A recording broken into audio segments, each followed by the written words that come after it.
بھائیو، انسان بطور انسان بہت عظیم ہے. اس انسان کی خدمت، اب حدیث میں آتا ہے، ایک آدمی آیا، یا رسول اللہ اريد ان اكون خیر الناس. دھیان سے سننا بھائی. یا رسول اللہ میں چاہتا ہوں میں سب سے اچھا انسان ہوں. کراچی میں مجھ سے بہتر کوئی نہ ہو.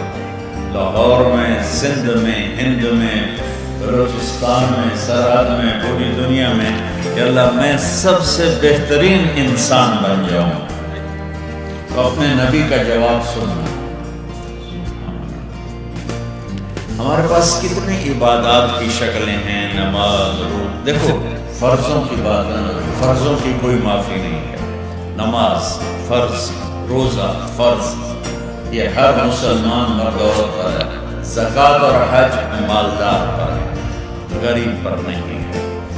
اس کے بعد کتنی نیکیاں ہیں جن کے ڈھیر لگے ہوئے ہیں، لیکن اپنے نبی کا جواب سنو کہ یا رسول اللہ میں چاہتا ہوں میں دنیا کا بہترین انسان بن جاؤں.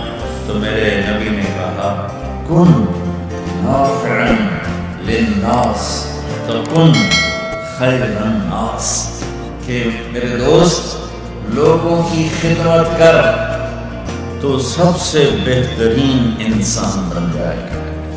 ایک لفظ پہ آپ سارے غور فرمائیں، تکن خیرا للناس.